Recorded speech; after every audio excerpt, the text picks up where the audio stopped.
nostalgic. Hey, Craig. I remember it so you don't have to. There's nothing like an environmental film, is there? That is to say, there's nothing more preachy, annoying, or obnoxiously pretentious as an environmental film, is there? Of course there isn't. And that's why I'm taking a look at 20th Century Fox's latest animation fuck-up since... well, anything their animation studio has produced, really.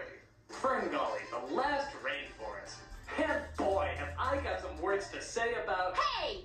What? Huh? What was that? Oh, yeah. That was me, you plagiarist. Who are Nostalgia you? chick? What the hell do you want? Nostalgia You can check. make fun of Ferngully? I was gonna make fun of that. Hey, too bad, chick. I got dibs.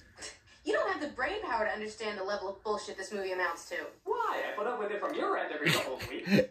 Say that again. You got you there, Oh, you mean nostalgia what I chick. just said about you constantly spewing bullshit every time you speak? Certainly. That's me, the person right in front of you, put up, that's a direction, with it, that being your bullshit. From your end, not even gonna go there, every couple of weeks, that is a period of time. Is that slow enough for you? Well, why don't you come over here and say that face to face to me, big shot? I got a better idea. Why don't you come up here and make me say it to your face? Go ahead, try it. You don't have to. No, they're going at it. they're going at. Craig and Chick are going at it.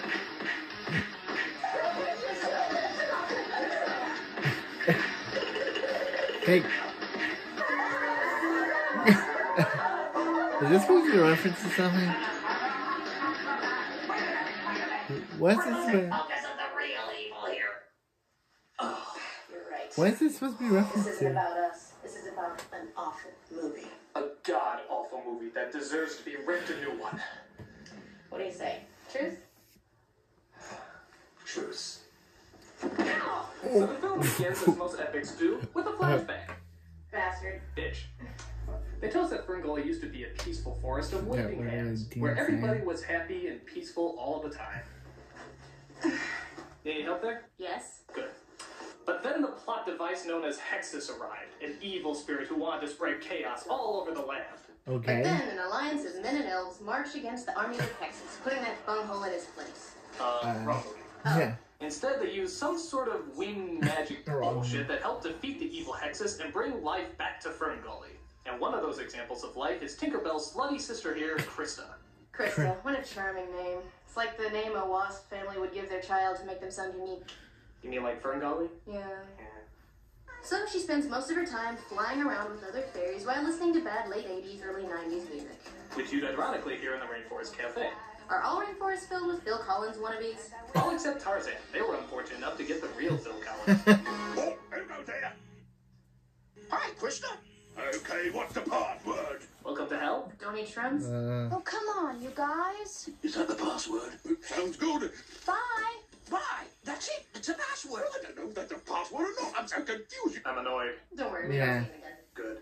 Good. So she visits a mystical something or other named Magi, who kind of looks like Yoda's senile German grandmother. I don't know. Yoda's It looked like senile a strange black grandmother. cloud rising out of the earth. Smoke, I should think. What smoke? Gee, is this that naive and dangerous of all animals known as... She shows Krista that if trouble does come in Man. that the secret to all growth isn't water, light, or the ability to create your own food, it's magic. But wait a minute, what about photosynthesis? What about the science that goes behind... What about the years of research? Everything's a magic. Ooh. Don't you ever try to bring logic into this movie again. This is Ferngully, bitch! And speaking of impending danger, Robin Williams is in this movie too, playing of a fruit course. bat named Fatty, which is another weird name. Isn't that kind of like calling a human humany? He's a little out of it because his mind was altered by evil scientific experiments that makes comic relief much more annoying than they need to be. Primary testing laboratory. No! Pass the probe. Graduate students, all gather forward. I'm annoyed again. We Yeah. all are. I just blew in from a biology lab. I'm back and I'm flapping free. I'm a nocturnal placental Robin climber, Williams. member of the family of Pterodactyl. You're meant to Pterodactyl. R.I.P. to Robin Williams. To catch that But one. Robin Williams was such a great voice, Yes, I a am. great And they used to call me comedian, Betty Cole. and he's in Nice to this. meet you. Bonjour. You know how Robin Williams is both funny and annoying? It's like they took away the funny, just replaced it with more annoying. Well, it's not like he could get any more annoying. Oh, it's a rapping movie. Whoa!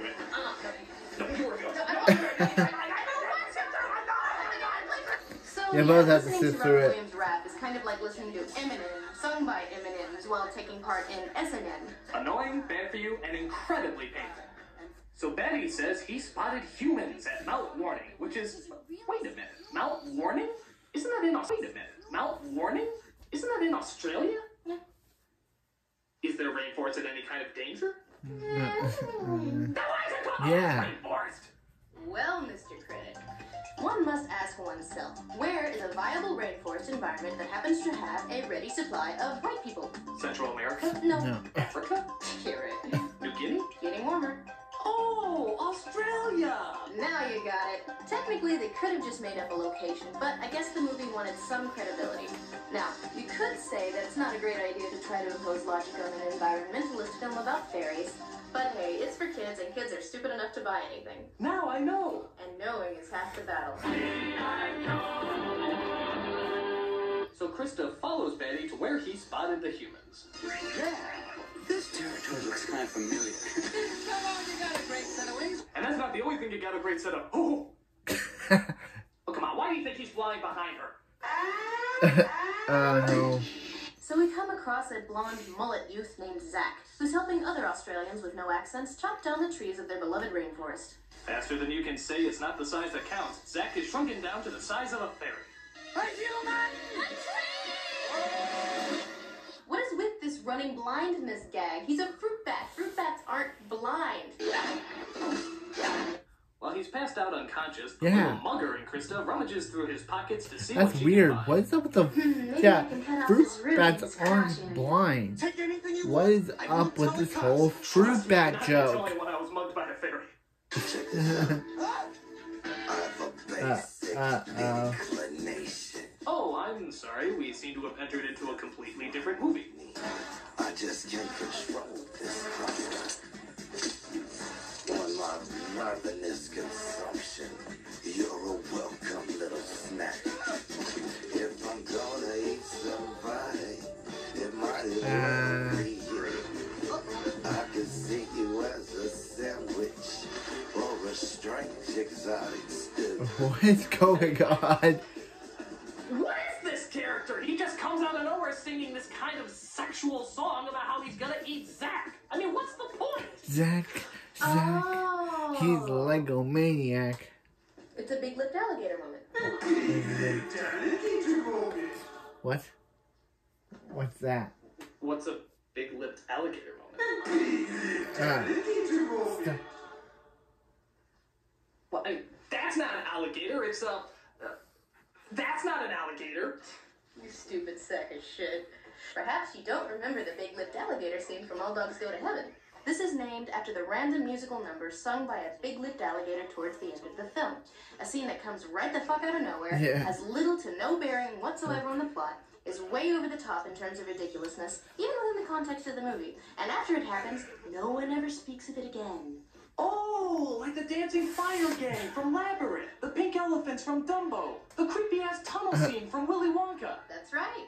and now this festering pile of pointlessness. Yes, critic, you're learning a lot today. I am. I really am. The more you know. Well, after that bit of nothing, our two main characters finally introduced themselves to one another.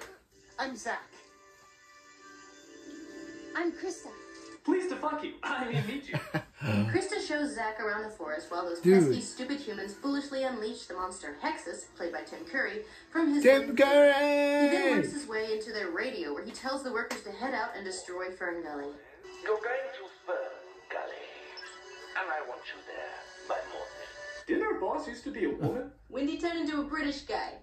We then hear Hexus sing about how he loves pollution and how he considers their relationship toxic love. Slime beneath me, slime up above. This movie. Toxic love. I'm just a toxicite from transsexual toxic mania. I'm just a chick toxicite from transsexual.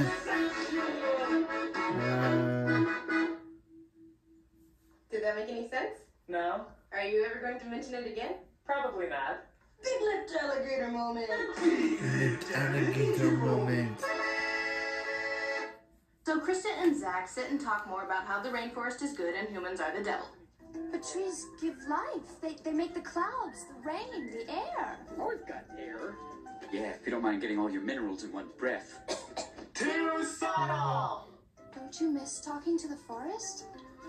What does it say? Well, listen. It's raining like magic. Oh, it's It's a a really mu- crappy pop song. Yeah. Yeah, that sounds cool.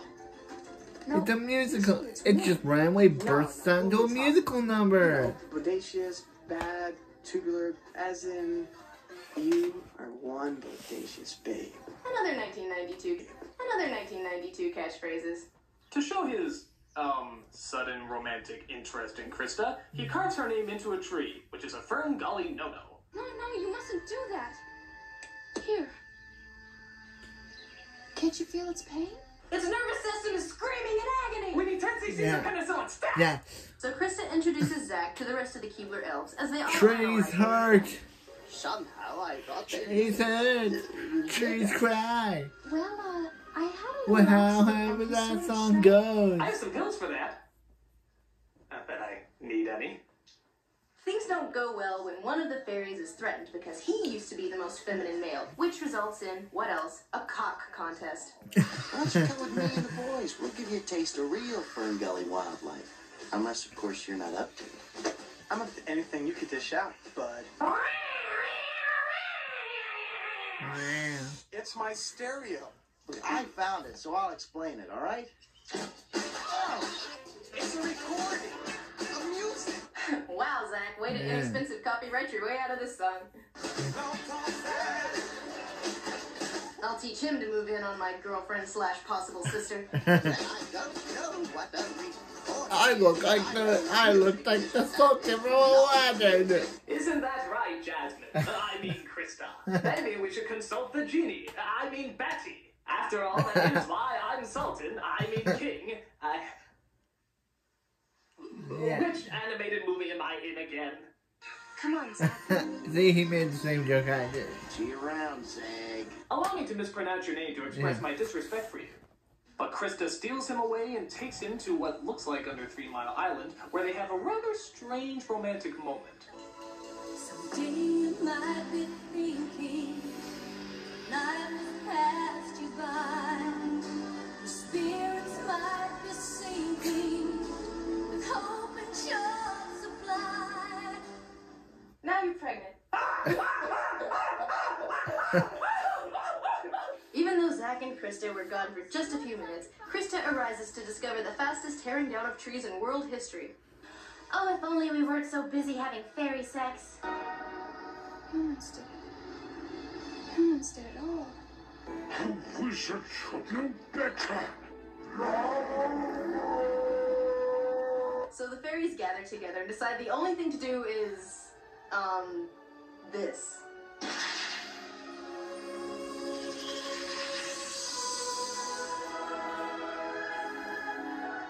What are they doing? I don't know.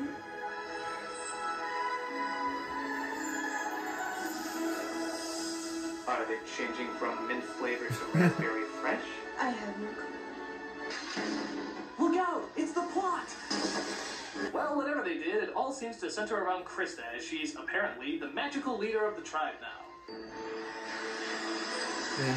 This constant waving of my arms isn't working! All right, Gummy, we're going to war. Oh yeah, because every kid will understand the John Wayne reference. Yeah, I don't. If I didn't know any better, I'd swear they were saying that pollution and toxins were a bad thing. So Zach breaks into the machine and figures out that the only way to turn off this Leviathan is to turn off the Leviathan. At least don't know what's better. The supernatural Leviathan Well, that monsters or is the quite Leviathan. simple. It doesn't even even make sense. If he feeds off of pollution, what was he feeding on before the humans came along? The asses of cows? But don't worry, through the magic of... just magic, I guess, Hexus regenerates himself and comes back to life. That makes sense. They're numb from the brain down. But she gets out her magic beam that turns the Dark Lord into a chia pet for some reason, and thus all order is restored to Ferngully. Zack is transformed back to his normal size, where he'll go home forgetting about how to save the environment, just like everyone else who watched this movie. Yay! I'm back to my normal size! Except... no! This movie is awful. It made no sense, it made no money, and it made us want to chop down as many eucalyptus trees as possible. I think my biggest problem with this movie is that while they're trying to tell us to save the rainforest and not cut down trees, how many trees do you think they chopped down to make the paper for this goddamn animated movie?